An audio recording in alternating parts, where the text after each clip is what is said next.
Hello creative friends, I hope you're all doing well. Today I'm going to show you 4 Valentine's cards in soft colors. If you don't have the color palette that I'm using in this painting, just use whatever you have in your own stash. That will be completely fine as well. Okay, let me just start by showing you what colors we're going to use. I'm using this set from Art Philosophy called Vintage Pastels. And these are the colors. I think the only colors I'm not using in this palette today is the one called Charcoal and the one called Cold Suede. Now we continue with the next card. This is the large rose. And I begin with wetting the whole paper with a good amount of water because I want to work wet in wet here at this card to begin with. And after I've put in all the water, I put in some of the apple blossom color. This is the light pink color. And I just dab it in here and there, and I leave out some places where I just keep the paper white. And I just want the colors to flow here in the first stages of the painting. And here I dab in some of the dark rose, especially in the middle, because the middle will be a little bit darker than the rest of the flower. And then I just put in the dusky rose. Sometimes I follow the line of a leaf or a petal, and in other places I just dab it in. Now everything is dry and I go in with the dusky Maui color. This is kind of a shadow color, quite a muted color. And now I'm now I'm working wet on dry. And here I go in with quite a dark mix of the apple blossom in the middle of the flower, and also with dark rose in the middle of the flower.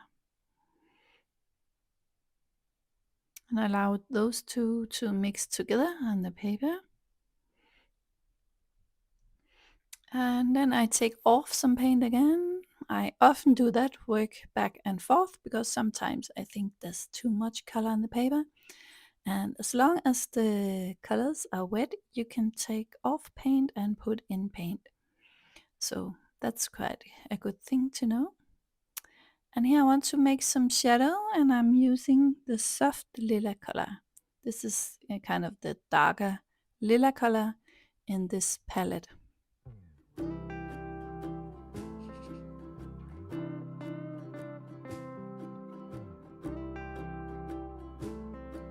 And I'm just working back and forth with the different colors. Here it's the apple blossom color. And I just darken around the edges where there's a petal going over another petal. Then underneath that there will be a shadow area.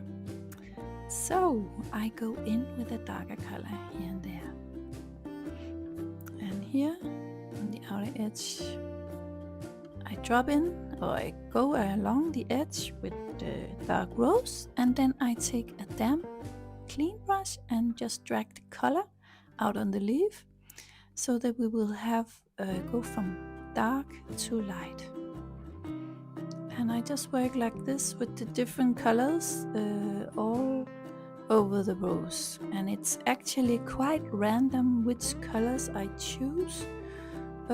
I don't have a reference photo to work from, so I just do what I feel would be right to do. And I know this, where there's an edge, there will always be a darker color, so I'm just aiming for that. And then I just work in and go in with the different colors here and there and see how that looks. Yeah. Most of the time I will soften the edges with some clean water.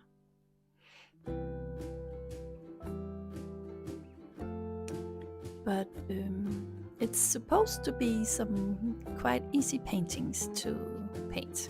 So That's why I don't use a reference photo, but just go with my gut feeling, if you can say that. Yeah.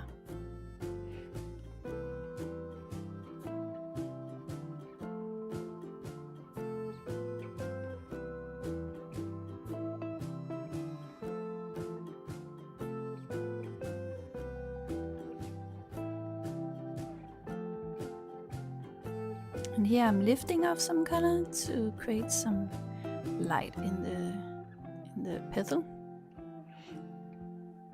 On the outer edges of this card, I will make quite a dark mix of colors, because that will sort of frame the rose in the middle.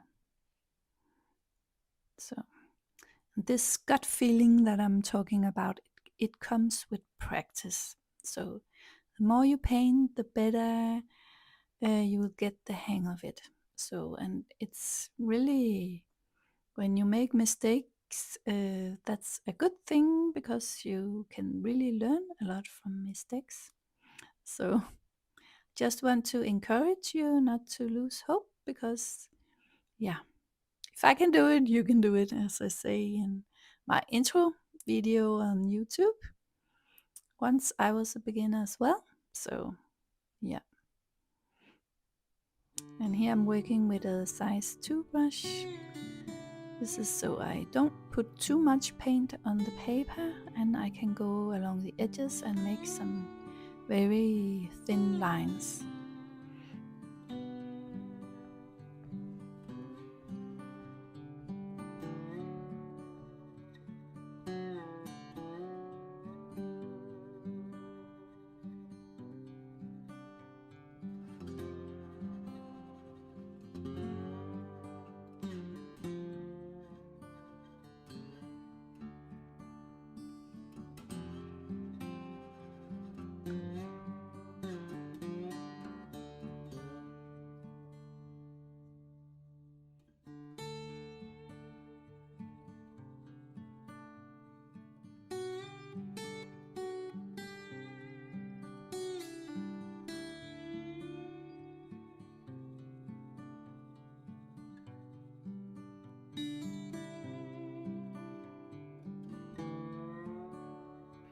And with these sets of paintings, I have chosen not to put in words or quotes on the painting, but it's up to you if you want the card to have a quote or something written on it. Well, it's a good thing to think about where that should be. I also have some card tutorials available on my YouTube channel, and these cards are with some quotes. So if you want that, you can check those out. They are more vibrant in their colors. So, and now we go in again with a size 2 brush. I'm just making details now. And here the paper is wet from previous colors, so the color I put in now flow together with the color already on the paper. This can give quite a nice effect in the painting, and you avoid those hard edges. And now I just soften the edges a little bit with some clean water. And I put a little bit more color in the middle of the rose, some of the pink, not pink rose, dark rose, and some of the soft lila. And now I'm taking off some again. It's back and forth. But yeah, that's a nice thing when the colors are wet. You can remove some of it if you feel like it got too dark. So, and what I often do is take a photo of the painting in the process, just to see if I want some things to be different. So that really helps me a lot. So that's a tip for you. I really do that a lot. I don't know why it works, but it just does. So, and now I'm darkening the outer edges of the card. because I do want to frame the rose a bit. The lightest areas of the painting will always step forward in a painting, and the darkest areas will step backwards. So that's nice to think of when you paint.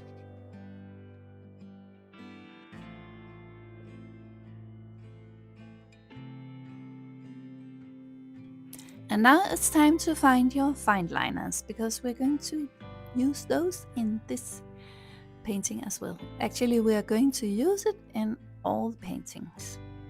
This is a 0.1 fine liner, and it's waterproof. I only use waterproof fine liners because I want to make sure there's nothing going wrong when you paint with watercolors. So I just go in and define here and there, and sometimes it's a very light hand I use, and in other places I make the line a little bit darker, if you can say that. So and I also rub the lines sometimes, and yeah, so it won't be just a straight thick line, but just, yeah, very lightly I use this. I don't want to ruin the lightness of the painting, so just to enhance some of the outlines of the rose.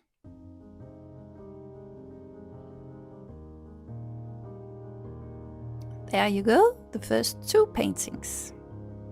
And now we continue with the third. I begin again with wetting the whole paper, then I'm going to paint on. Then I begin to drop in some of the periwinkle color, a very light blue color, because this will be my background color. And now I drop in some of the apple blossom, and I just put it in where I think that it could be nice with a flower. This is the dark rose, and here we have the soft lilac. And yeah, I just drop in colors randomly, and now I go in with some of the sage green, where there could be some leaves around the flowers, and in the middle and in the bottom of the painting. And here I go in with the breezy green blue color, like I did in the first painting when I was painting the leaves. Now I just enhance the colors with the same colors as I used before.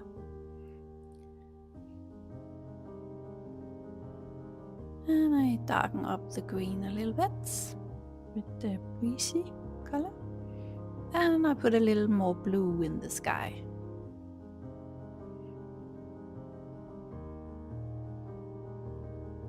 And now everything's dry, and I'm going to paint in some flowers. And here's a little selection I've just practiced. So, and you can do that as well. Practice on a piece of paper and just find your own flower imaginary flowers.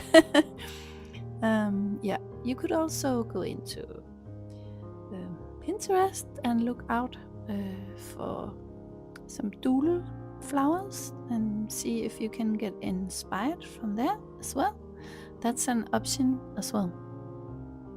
You can very easily get inspired on Pinterest, in my opinion. Now I just paint in these flowers where I've just put in blobs of water, and everything is of course dry before I go in with the fine liner. Yeah, and this is also a 0.1. Now I have changed it to a 0.8 because I'm going to do some darker color in the painting. And now I return to the 0.1 because I'm going to make some stems. And then I continue with the 0.8 pen.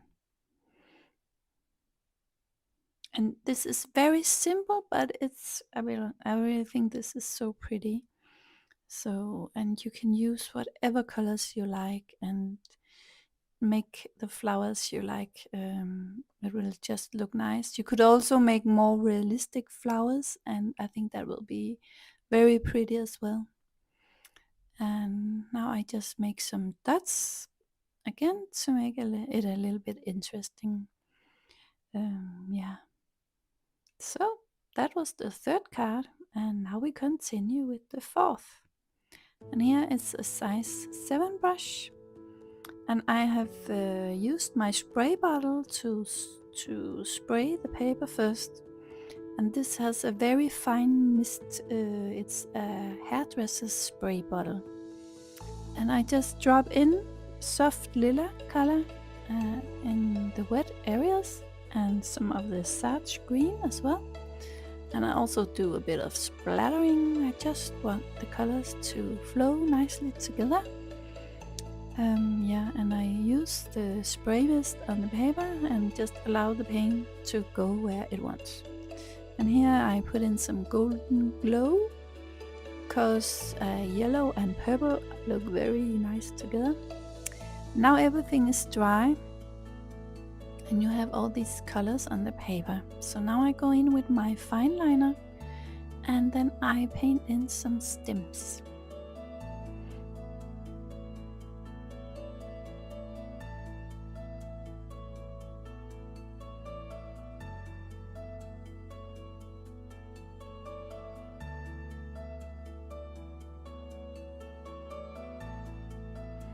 And then I go around the bloom of the color.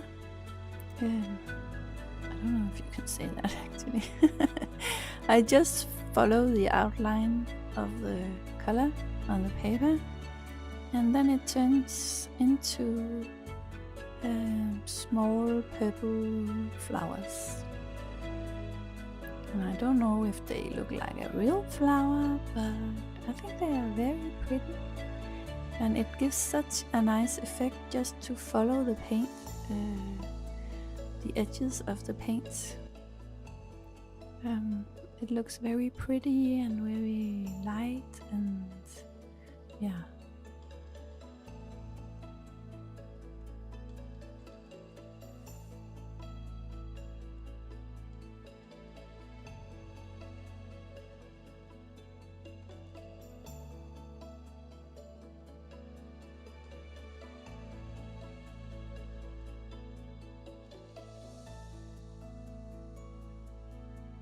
And I just continue with this until I have put in fine liner around all the color blooms of the paper. And after I've finished with the flowers, I'm going to paint in some leaves. And here I don't follow the green on the paper, I just paint in leaves.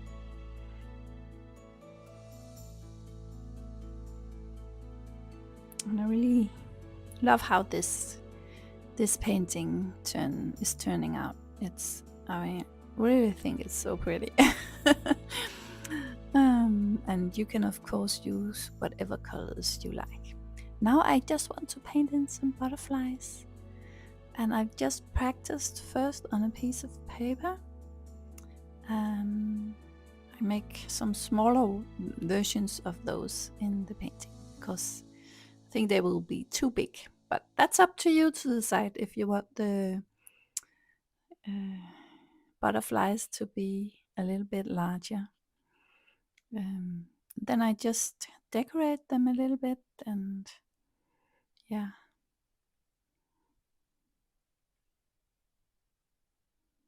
And yeah, I felt like there had to be 2 butterflies on the painting, so. But that's also completely up to you. So I really hope you got inspired to get creative with your watercolors and some ink pens. It's so much fun to see what happens on the paper. I really enjoyed making these. So, and here you see all the 4 finished paintings.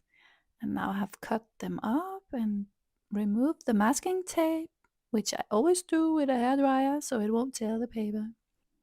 And that was it for this tutorial. I really hope you enjoyed it and see you again in another video.